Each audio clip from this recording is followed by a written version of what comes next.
Una de las empresas que sonaba como una posible privatización es justamente la petrolera estatal YPF, cuyo 51% de las acciones está en poder del Estado Nacional. Vamos a hablar con Alberto Ruscolequier, doctor en economía. A ver, ¿qué está pasando con YPF? ¿Pasaría como potencial a manos privadas? Alberto, ¿cómo estás? ¿Qué tal? ¿Cómo estás, Santiago? Qué buena pregunta la que hiciste. La verdad que el fallo que en su momento le dio curso posible a la pretensión del demandante, que es este estudio jurídico Buford, la verdad es que ahora tenemos una novedad. Hace pocos días, que en realidad se conoció hace pocos días, pero esto ya tenía más de un par de semanas, que le pidió a Loretta Preska, que es la jueza que interviene en el caso de Argentina, ahí en Nueva York, le pidió que transfiera la titularidad de las acciones que están de YPF, que están a nombre del Estado argentino, que se las transfiera directamente al fondo Buford. ¿Por qué es así?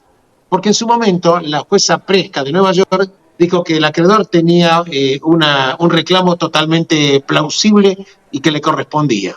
Tenía Argentina en su momento la posibilidad de establecer un pago en garantía para seguir tramitando el expediente. Recordemos que el fallo más o menos ascendía a 16.100 millones de dólares. Como Argentina no hizo ningún pago que esté en garantía de seguir el reclamo, ahora el fondo pide que le transfieran la titularidad. Pero acá tenemos dos situaciones, Santiago, si me permitís.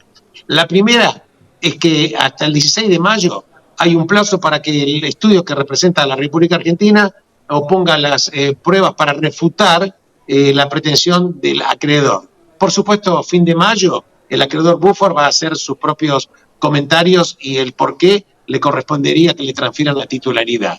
Claro, porque, a ver, pensemos esto, ¿no? Yo debo la plata, el Estado Nacional lo debe. ¿Por qué lo tiene que garantizar con acciones de YPF y no con cualquier otra cosa? Si es que se debe.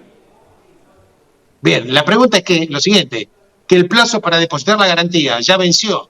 Argentina pudo haber colocado bonos, pudo haber colocado cualquier activo que actúe en calidad de garantía. Como Argentina no pagó la garantía, no puso una garantía para seguir litigando con el derecho, entonces ahora es que el acreedor dice, señora juez, tenemos el fallo a favor, le dio plazo para que establezca una garantía a la República Argentina, tampoco lo hizo. Bueno, entonces que me transfieran la titularidad. Por supuesto que te quiero comentar que el fondo Buford no quiere quedarse necesariamente con las acciones de YPF, lo que quiere es presionar un acuerdo, porque hay informaciones que están dando vuelta hace rato, que este fondo Buford se conformaría, entre comillas, ¿no?, con una cifra que algo así como 7.500 millones de dólares. Pero la República Argentina, ni durante el gobierno de Fernández, ni en el gobierno de Milei, entró en ningún tipo de negociación. Ahora bien, tenemos un problema legal, Santiago. ¿Sabes cuál es? Que cuando se establece el estatuto de YPF, que fue en el año 1993, del cual surge que si alguien quería comprar la mayoría del paquete accionario, tendría que hacer la misma oferta para el resto de los acreedores, el resto de los accionistas. El tagalón o el paripasos. Claro, exactamente. Como Argentina no cumplió con el estatuto legal, recordemos que YPF es una empresa que cotiza en la SEC, Security Exchange Commission de Nueva York, en la Bolsa de Valores, y esto tiene valor legal. No lo hizo, y precisamente porque no lo hizo es que viene la pretensión del fondo Buford. Claro, ahí la discusión es, Alberto, la discusión era si la expropiación invalidaba el estatuto o estaba por encima del estatuto, porque era la gran discusión. Exacto, pero sé qué pasa, ya no se está discutiendo ese tema, Santiago. Pasó tanto tiempo, ahora fíjate vos que la justicia de Estados Unidos le dio la razón a Buford. ¿Por qué? Porque Buford simplemente dice, señores, yo compré el 70% del derecho de litigio, se lo compré a las empresas del grupo Petersen, que son dos. Sí. Petersen Inversoras y Petersen Energía. Entonces a mí me cedieron el derecho de litigar. Recordemos que Petersen tenía el 25% de las acciones de YPF. Le compró parte de esos derechos y entonces la jueza dice, se presenta un acreedor litigante que tiene un instrumento jurídico válido. En consecuencia, la jueza no entra a analizar el origen de la expropiación o no, porque de ese tema ya no se habla más. Lo Claro. concreto es que acá hay un problema legal en la Argentina, Santiago. ¿Sabes cuál es? Que cuando se hace el estatuto de YPF también se sanciona una ley en la cual, para ser transferidas las acciones de YPF, hace falta las 2/3 partes de ambas cámaras del Congreso. 2/3 partes de la Cámara del Congreso. Y nos estamos encaminando ante un choque eventualmente legal. Por un lado, la justicia argentina, que suponte que en junio dejara firme el fallo, independientemente de la posibilidad de seguir apelando a la Cámara de Apelaciones en Estados Unidos. Por otro lado, si el Congreso argentino no validara a través de las cámaras el voto de las 2/3 partes, tendríamos una situación. Para la ley argentina no podría transferirse, pero Claro. Argentina entraría en desacato ante la autoridad, ante una ley Sería un norteamericana, default. y esto realmente no sería un buen precedente para cualquier título que Argentina quisiera emitir con legislación norteamericana. Bueno, Entonces, tenemos un problema bastante serio.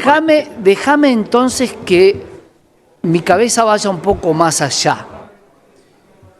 ¿Podría privatizarse esta compañía y de esta compañía nueva entregarle los títulos directamente al fondo Bruford? De alguna manera como una triangulación, porque si no, la ley lo va a impedir. Ahora, privatizar una compañía también se puede hacer, como se hizo en aquel momento privatizar YPF. Digo, a mí cuando está Estados Unidos e Inglaterra en el medio de un litigio con la Argentina, y la verdad que no me deja muy tranquilo, Alberto. No, y haces bien en que no te deje tranquilo, porque suponte, Santiago, que tu postura, vamos a tratar de bajar la tierra. La verdad, si en teoría hubiera una disposición política y se consiguieran las dos cámaras del Congreso con las 2/3 partes y se privatizara y entrara la plata, a Bruford vos le das plata, llegás a una negociación y el problema está terminado. El tema es que el monto que está siendo reclamado es gigantesco. Aun cuando hubiera una quita, suponte que hubiera una quita, va a haber una quita eventualmente en una negociación, pero estás hablando de 7.500 millones de dólares. Sí.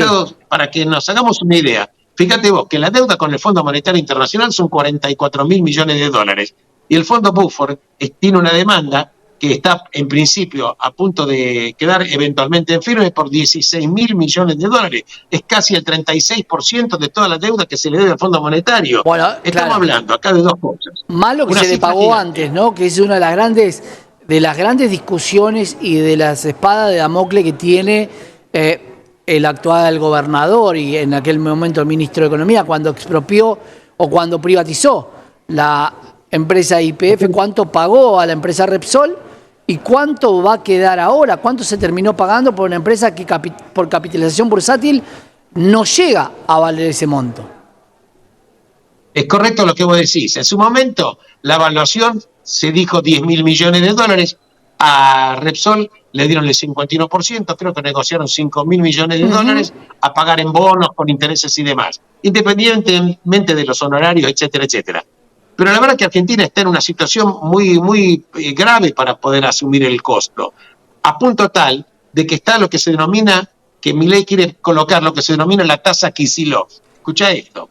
¿Qué quiere decir? Ante la imposibilidad de Argentina de poder pagar de sus reservas eventualmente algún monto determinado, quieren crear un impuesto, lo quieren llamar tasa Kicillof, para que quede siempre el rastro de que esta tasa, que este impuesto que pagás es para arreglar un error, que realmente lo fue, la manera en la cual fue estatizada o expropiada esa porción de YPF, fue un caso típico de mala praxis. Porque sin la duda. verdad, cuando vos... Ahora, el grupo Petersen, y también habría que dejar en claro que el grupo Petersen se lo vendió a un fondo buitre. No dio opción de a quién se le vendría el derecho.